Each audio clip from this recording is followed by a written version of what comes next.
Hi, this is Rose. And before we begin, have you charged like a bull?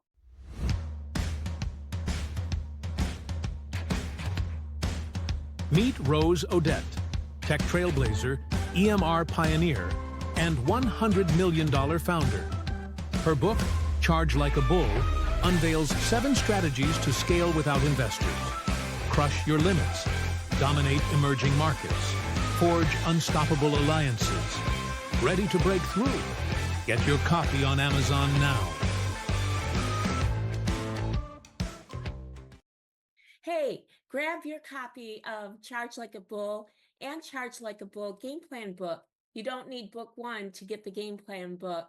Skip that 450 pages if you want to get right to work like I usually do.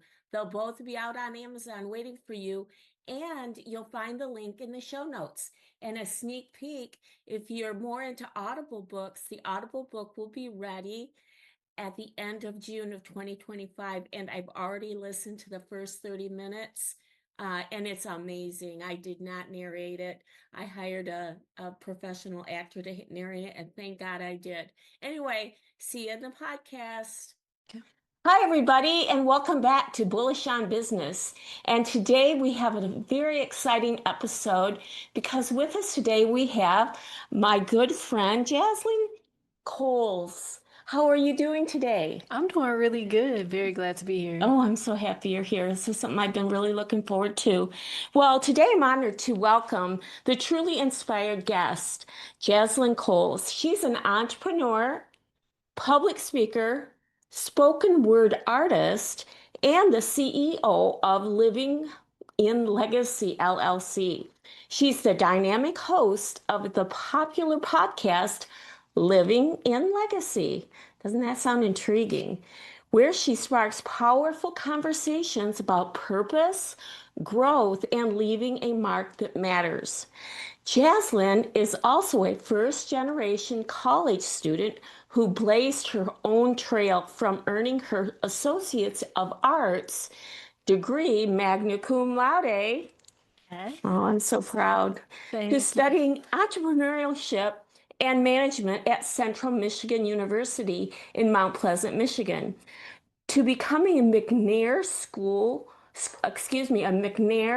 Scholar conducting impact research on childhood development. Oh, my heart. Beyond academia, her voice has already been published in outlets like the Oakland County Times and the Vicksburg Daily News, and she continues to blend poetry and creativity and leadership into a mission of helping others boldly live their purpose. Oh, welcome again. It's such a privilege to have you here, and thank you for driving all the way up. She came all the way up to Cadillac for today. Most definitely worth it. Thank you for having me. You're welcome. You're welcome. Well, before we get too much into it, how you feeling today? I'm feeling pretty good. It's been a busy week, as always. I know that you can definitely relate with all the projects that's going on, all the shifts and changes we have to make. So yes, it's been busy. Yeah, we always have to juggle, but it's always so nice to just sit back on the podcast and kind of hang back and kick back and let our audience get to know who you really are. Yes. So let's just dive right in. How's that sound? Absolutely. Let's do it. Let's do it. So living in legacy, that is such an important word. I love leaving a legacy. My new book I just published is called Lead Like a Lioness, and it's the 7 archetypes, 100 challenges, and 1 legacy. And so that resonates with me. So the origin story, what inspired you to start living in legacy? Was there a defining moment where you realized you needed to share your voice on a bigger platform? Absolutely. I would say this is something that was building up. It was a type of project that it didn't just start overnight, and it started within a few months. It started since I began speaking. And so I started speaking at the age of 15, actually. And before then, I was writing poetry, writing short stories. I just love to get my voice out there. But around that time, I was 15, was taking that chance on myself to say, hey, I have something impactful, something that the people can hear, and something that will be very meaningful for them. So I performed my first poem, which is called Cogitating These Paradigms. So it's about the dynamics within within America, within identity issues, racism, discrimination, and just knowing yourself and being profound in that identity that you carry and that you have. When I started that, the crowd had such like a reaction that was so impactful to me. And it was like, okay, my voice carries, my voice has Yes. something in it. And that just inspired me. So I was praying a lot. I was very intentional with what I do. My foundation is built as a believer in Christ, as a young woman, someone who wants to inspire and believes that every action, every word that I speak, every action that I take, somebody's watching. Even if they don't speak on it, I have to be very careful with how I carry myself, even my character. That's going to carry to business endeavors and so forth. So that then translated to this is what I want to do for the rest of my life. And at that Mm. same time, that's when I started college as well. And so the business started off with Jazlyn Speaks. Mm. And so Jazlyn Speaks is something that resonates to me because it was kind of that reminder to me what you have in your heart and what's planted deep down, something that you have to speak. So that's kind of like a mantra for myself, like Jazlyn Speak. And it's Mm. okay to share the truth that you have to share. So later on, maybe we're a little over 5, 6 years in the game of speaking, and I noticed there was a common theme of wanting to leave an impact for those who's around me and the story behind that. And that's where living in legacy is. And it's not something that you have to wait until you're dead and going to see that legacy. It's something that you can live in right now. And that's how living in legacy was birthed. Oh, I love it. And the whole idea of identity, no matter what race or age you are, we're constantly redefining ourselves. I Absolutely. find myself in an identity shift, and it's a struggle, really finding who you are. Me, Mhm. kind of going from one age to another, as women continue to really go through their life's journey. We all go through different identity issues. And so I think you are resonating with everybody. I know you resonate with me, Oh, that's amazing. I definitely could agree to that and concur. Like every season of your life is different, and you don't know what you don't know until right? you know. Right? And it just looks different how you have to show up in spaces sometimes, or you balancing those expectations and standards, which I'm sure we'll talk more about. Hmm. But that's very challenging. Yes, it is. So you also have a podcast. Let's talk about that. Yes. If you had to distill the heart of living in legacy into one sentence, Mhm. what's the mission you want to carry to every listener? Like, what should they walk away with from your podcast? So there are two things in that. One, our tagline is to believe in the power of possibilities and to pursue them without permission. That's something that in the outro and intro of the podcast, you're going to hear, we constantly want to remind you of that. And the guest that we have on there carries that purpose and that statement with them and how they live and the message they have to share. If I could put our mission in one sentence, I would say that would be we empower individuals, organizations, and communities to lead and live a legacy with confidence and intentionality to leave a lasting impact on today's and future generations. Oh, wow. That is a big mission, and I just love that. It's really large. I think you're a big picture person and you think big, which is going to mean a lot, because one of the biggest things is to think big, because when you think big, you have always room to grow. And For that sure. I totally believe that. So I want to merge and talk a little bit about poetry. Poetry Yes. is a lost art, in my opinion. I think that to find a poet in today in the world is so rare. I really don't know of another poet that I can say I know, and I know quite a few people. So blending your poetry with business, you are both a spoken word Mhm. artist and an entrepreneur. How do you bring creativity and business strategy together in your work? And could you talk to us about being that poet? Yes. So poetry is something that resided with me ever since I was 12. When I was in middle school, I had just came back from Mississippi. So if you don't know some of the listeners on here, I was born in Detroit, but I was raised in Mississippi. And then I came back, stayed in the area of Macomb, then went to Ferndale for my high school and then transferred to college, then came to Central. So it's a long story, but Poetry was always that way for me to vent and be able to get things off my chest. And I was first challenged by this teacher. Mr. Van was my English teacher in middle school. And we had a guy come in and teach us how to write poetry. And I struggled. And in school, it's always been something kind of easy for me to kind of coast by. I had different areas that were challenging, but school was always something I enjoyed and something that felt good to me. So I felt challenges like, okay, well, I have to overcome this. And so I started Right. learning the soul of what poetry could bring to a person. And the open-endedness of the interpretation meant a lot to me because you can say, one person can say the same thing, but it's how you can speak to your audience. And everybody's audience is different.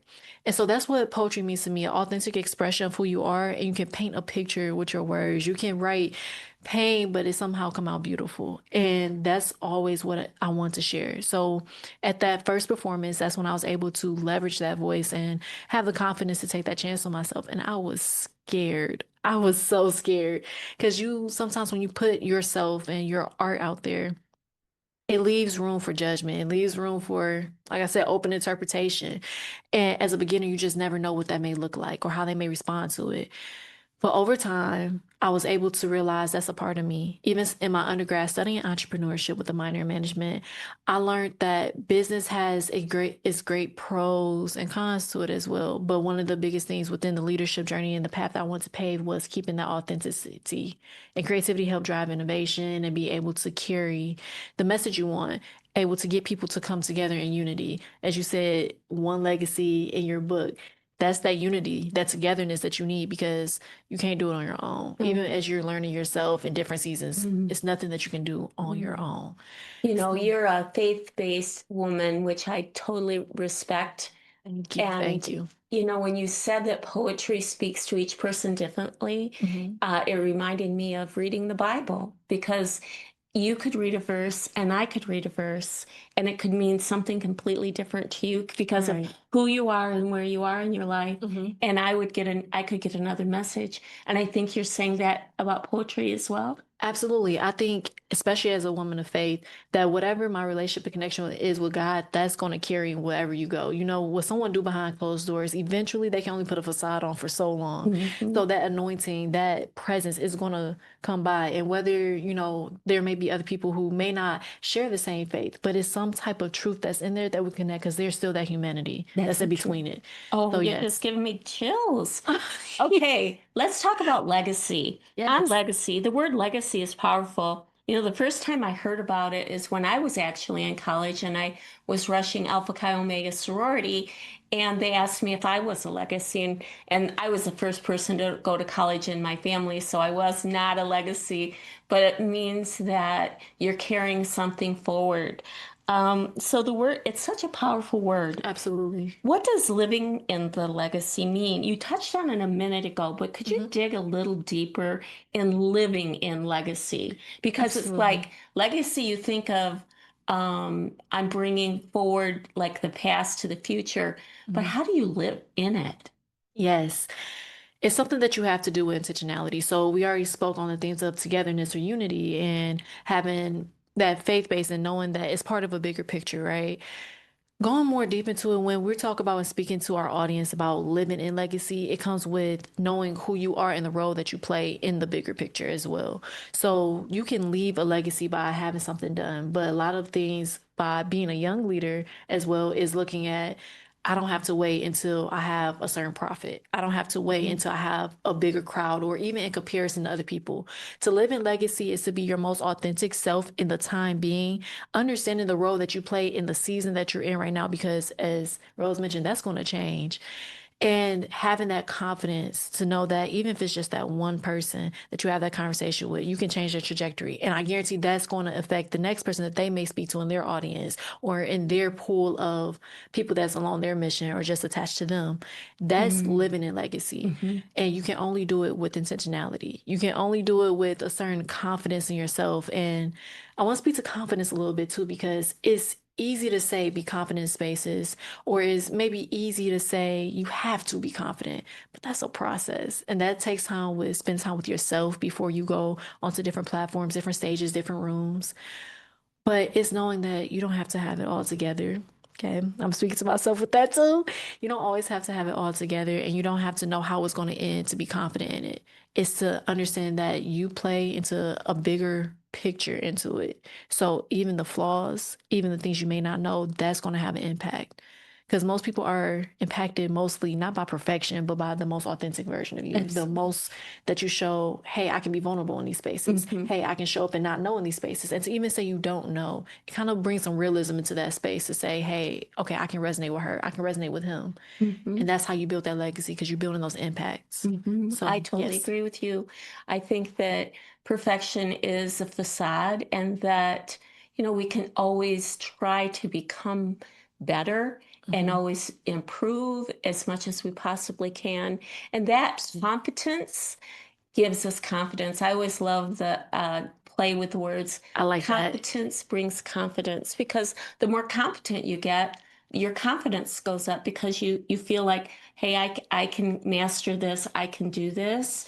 But no matter what happens, you might get that curveball, and you will show your vulnerabilities. And if you are honest with those vulnerabilities, people will give you the break that you need, or the support that you need. So, and it's true. I think what we're talking about is being honest and true. Absolutely. Well, I love that you have a big heart for community, and I know you are important to you is to make an impact on community.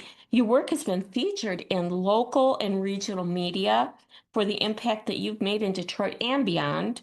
What role do you think community storytelling plays in legacy building? I will speak to intersectionality and then the interconnectedness of each story.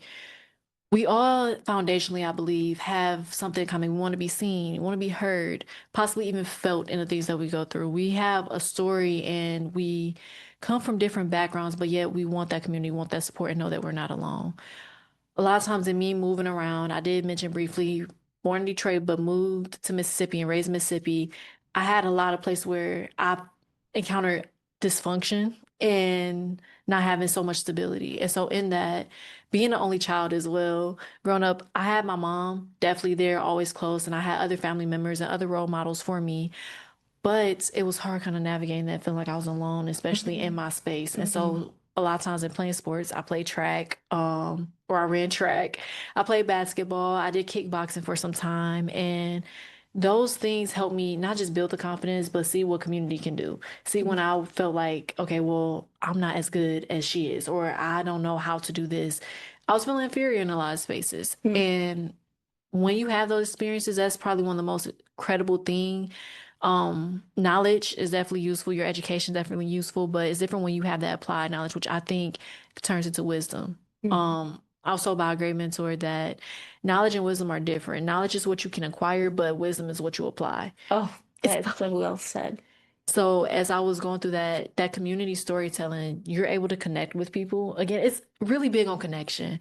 And the way you show up is going to be able to help heal. A little bit what you spoke to, the confidence and the competence. There's going to be times where you have imposter syndrome. Wow, imposter syndrome. There's going to be times where you really feel as if, I don't know how to get through this. I don't know who can really understand me. But there's people out there that do. And having those conversations and being transparent. I think there's a thin line between honesty and transparency as well.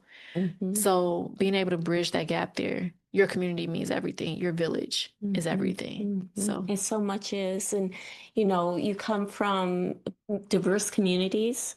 Mississippi and Detroit are like night and day. yes, And then all the different sports that you did. And you must be so brave. Do you feel like you're a brave person? I would say, I was actually having this conversation with some of my friends the other day. Risk taking, that's all into entrepreneurship, right? Right. I think I take calculated risk, but I've also been told I'm a little stubborn, but in a positive way, right? Like Right. I would ask so many questions to say, hey, this is likely the outcome, because nothing is necessarily definite, life. So, bravery, yes. And I think from the foundation I push from that bravery is I don't want to repeat history. I want to do better. Right. And I want to leave a legacy that's better than the one that was left for me, or continue that on with a different story, with like a plot twist. So true. And the best predictor of the future is the past. And if we've been there, done that, and it didn't work out, what did we learn from it? And how can we go forward? And when you talk about community, I think about the community in Detroit. I just left the Great Lakes Women Business Council conference where about 1,000 women from across the from Michigan and Indiana came to really just celebrate women in business. And the community that we experienced there was just so heartwarming. And every year it just keeps getting better and better.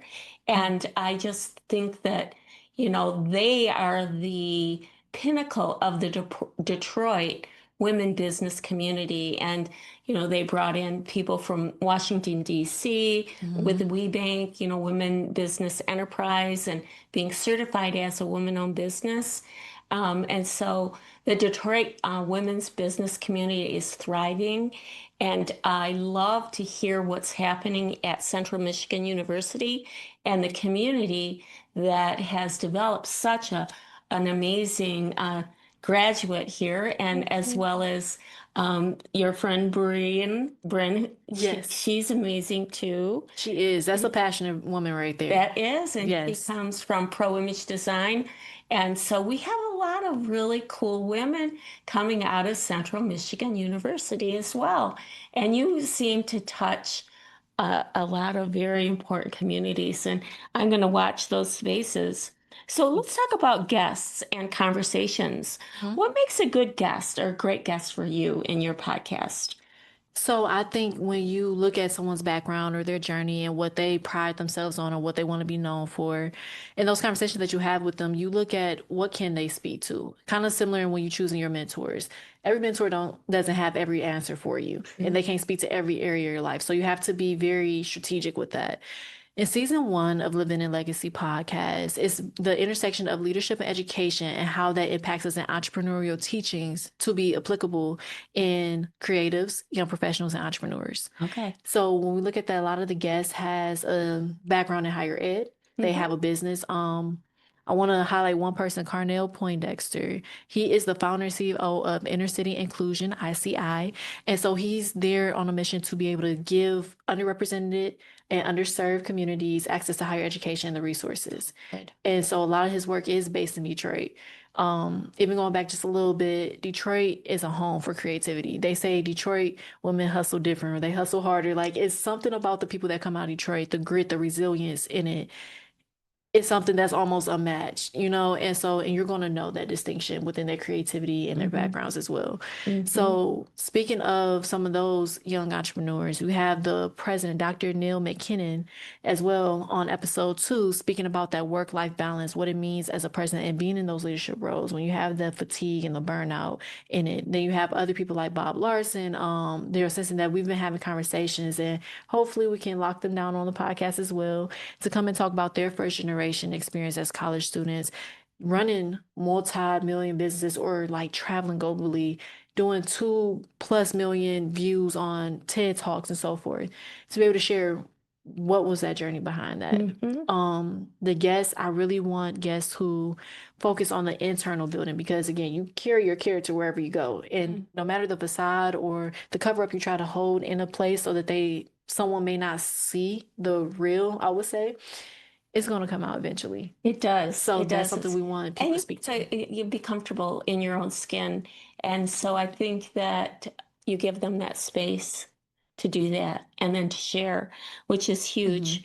And that really kind of dovetails into my next question, which is about resilience and adversity. All of those folks that you just mentioned, I'm sure their paths were probably, there was a series of ups and downs, ebb and wave, coming back and forth. So you spoke about challenges, and can you talk to us about the believing in possibilities, and can you share your personal, if you're comfortable, Yes, let's do where it. you've had to live with truth in a very real way? Now, I don't want you to feel uncomfortable. Are you good? Yes. Okay, I have here one. we go. So March 2023, I got into a really bad car accident and almost lost my life in that. Oh no. And Now that I don't think I knew that. I don't think, because you had a car accident just a couple months ago. I did. I knew about that one, but I didn't know about the other one. Oh my, because I was like, wait a minute, that was just a couple months ago. What happened, hon? Life be life, and as I always say, I had just financed the car, and so one of my things, I was around, I was very young, and so still very young, but even younger, and I had took that first step and wanted to build my credit, bought a new car. I was in college at the time, about to finish my associates, Mm-hmm. and I was on my way to work. I was working at Amazon at the time, and if you were familiar with the Detroit area, metropolitan Detroit, I was going to Romulus, Mm-hmm. which is close by the airport, and my God. I was going there every morning. I would pray, and I would ask God to cover my car and cover me on my journey to and from everywhere that I go. And something just wasn't feeling right in my spirit. If you know, sometimes you just have that feeling like Mm-hmm. something either is about to happen or something just seems off. And I had a good night's sleep, but I also was running late too. Okay, so I was on the road and I was about to play some music because I was a little bit tired, but something kept telling me like, shh, like give yourself some quiet. Mm. Next thing you know, it's a Sunday at like 2:30 a.m. And some cars are coming by me and they're speeding. And so I got in the middle lane. And if you know, I have a little bit of PTSD from it, or a little bit of anxiety. When cars speed up on you, they don't have a blinker, but you don't know kind of like where they're going. Yeah, what's up? I was in the middle lane, someone ran up on me, hit me from the back. I spun out, Oh one my exit gosh, to they the come and other. hit you from behind? Yes. You were like minding your own business in your own lane. Bam. Oh And man. it's Sunday at 2:30 a.m. So, Were they impaired? yeah. I imagine.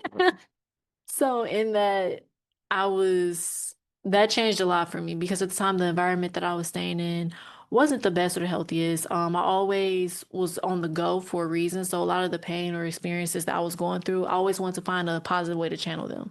So that also kind of built that hustle in me, and I wanted to make sure that I turned that pain into something beautiful. So to kind of like do that, I was always applying myself in different ways, seeing what was out there. So that kind of forced me to have to sit down. Um, I started going to therapy. That was my first time going to therapy as well, because it all just hit me when you're not on the go. And that's what I mean by having those real conversations with yourself, because eventually it's going to show up. Mm. And likely, if you're avoiding going through that healing process and being honest with yourself, it's going to show when you least expect it and you're not going to necessarily like it. And so that was one of the moments for me. Mm. So went Well, to praise therapy. God, you're okay. Yes. Oh, Amen. I'm so sorry that happened to you. I'm so happy you're okay. Thank you God so bless you. much. Mm. Oh my gosh, the story can go on and on, but I would definitely say that was one of the most refining moments of my life because I had to really sit with myself. And had no other choice. I couldn't go to work, couldn't go to school, and this was right when I had to finish my classes to graduate. Oh gosh. I was planning on walking the stage 3 months, no, a month and a half later, and I was about to transfer to Central Michigan University. That alone was so much pressure. I didn't know how I could do it. And then being first generation, like I had the support system saying, hey, you can do it or checking in on me, but kind of like someone walking me through that process of going to college, of saying, it's going to be okay. And sometimes you hear it's going to be okay, but that doesn't always suffice for what you really need or that comfort or the next steps that you need to take for it. And so in that time, I really had to relock in with God because I think in some seasons we get so busy Hmm. and that's no excuse whatsoever. But you find yourself realize some things that you didn't see. And you, in that time of sitting down, you allow God to show you that mirror of where you are and what's on the inside, where it's not all the noise, where it's not so busy. I have And to that's tell you when, that what she's saying, it is resonating with me. I know that a lot of you out there are real busy, and that's what we are, bullish on business. We're all trying to get her done, but don't forget God and know that in those moments, even when you are busy, I think what we're hearing is you got to keep connected. absolutely. So it's just like an outlet. Like when we say connection to community as well, have to stay connected to the source, God, but also looking at the people because there's going to be an area you need strength or you need someone to pour into you, someone to pray with you, over you, having someone to just not just tell you it's going to be okay, but stand by your side and making sure that you're Yes. still standing as a soldier and the strong person that you are. That's so imperative, especially in today. Loneliness, Absolutely. depression, all of that Mm, is so heavy, and the hmm rates constantly go high, especially in our generation of Gen Z, hmm millennials. It's that transition is something to be said, it's something to be done there. And hmm in those experiences, that's just one of the many that I'm choosing to highlight today. I I had appreciate it. to I persevere. appreciate you being vulnerable and explaining that to us. I think we're all going to really become a better outcome because of this and be reminded to go to source. Thank you for that today, Jazlyn. I appreciate Absolutely. it. So let's switch over a little bit to the future. Yes, Let's let's talk talk about the about it. future. I love the future. We have to live in the present, but we always like to see what's around the corner. Mhm. As you head into your master's program, Yes. and beyond, what's next for you, both in the living and legacy Mhm. and your own entrepreneurial journey? What do you see in the horizon? Absolutely. I want to be a doctor, so Wow, I that's didn't something. know that. What kind of doctor? So I want to go for my PhD within IO psychology, ideally. So studying organizational behavior, Okay. the psychology behind it. So you mentioned my research interest in childhood development within ACEs and adverse childhood experiences, what ACEs is. And I'm transitioning my research focus as well. To studying the barriers across cultures within entrepreneurial and business spaces. And so a lot of people, when it comes down to international students, international employees, when they go into U.S. corporations, there's a gap there. And whether it's cultural, community, and the mission of a company, those things are very vital into like keeping retention, retaining talent, and doing all of those things. I want to study what those barriers look like and build a system for leaders as to how they can be more inclusive and progressive in those spaces. Mm. So in academia and in business, that's how I plan to add more to my Mhm. entrepreneurial journeys of Awesome. public speaking engagements for different companies, Mhm. being able to share some of those insights and contribute to those conversations on other podcasts, my podcast, and further bridging that gap. Because again, Mhm. it's one thing to talk about it, but it's Yes. nothing to act on it. Yeah. And so that research interest to me and my education within my master's program, which I have another year and a half to complete, that's something I'm very, very passionate about. And I want to make sure that translates very well and be Oh, impactful. very well said. And I Thank think it's you. so much needed. I believe that we are having a mega trend in the world right now with migration and travel. And just because I've seen through this immigration law firm here at Koshiba Law, we work in immigration. We work with EB-5, H-1B, F-1, E-2, all of the different alphabet soup of visas. And there are a lot of people that are coming together with different cultures, and we need you. Make sure you get through that really fast because we need people like you that will help, everyone because it's going to be a really a blending of Mhm. community. And so what a great future. Now, how does living in legacy, that's your podcast. So you Yes. mentioned you're bringing it. Wonderful. Well, would you give our listeners in Bullish on Business, Mhm. give them some advice? For someone who is feeling like a little stuck, unsure about their path, Mhm. what's one practical step they can take today to start really living in their legacy? Right now, how can they jump on it? I would say find a space or a place that feels most comfortable to you, where you're okay with being vulnerable, Mm. right? And take that time to yourself. For me, I love sitting by the water. I love watching nature. Go take a pen if you are someone who wants to build on your faith or you feel like you have to reconnect with your faith. Go and start saying a prayer. And as you write that down, I want you to write a letter to yourself. And I want you to tell your future self 5 years from now what you look like right now in the state that you're in, what the circumstances look like, how you think about yourself, and really get very vulnerable in that space. And then write in the next section of your writing, this is who I want to be and who I am. So, because sometimes there can be a gap or sometimes confusion or a blur of where you are right now, and knowing that doesn't define you. And you have the power to say and speaking to your future self and to your future and your goals to say, this is what it's going to be. Even though I see this right now, I know there's greater to come. And your best days have yet to come. I would Awesome. say that's the first step. So, Jess, that's awesome. I was wondering if you and I could put that in the show notes in the description, like Yes. that little exercise. Hmm. So we'll put what she just said so articulately, but so you really do it and really embrace because it's a really good exercise, I believe. And we'll Hmm. put that in the show notes. So when you're done watching this, please go to the show notes and do the exercise that she just described to us. Well, thank you so much for joining me Thank today. you. Do you have any last words you'd like to give to our audience? Believe in the power of possibilities and pursue them without permission. You got this. Oh, all right. I got that too. Thank you so much. And will you come back in a few months, maybe in 12 to 18 months, and share with us your journey? I'm down for it. Awesome. Let's do Let's it. do it. Yes. Well, let's wave goodbye. Thank you for joining us on Bullish on Business, and we will see you next time. Bye, everybody. Thank you. Bye.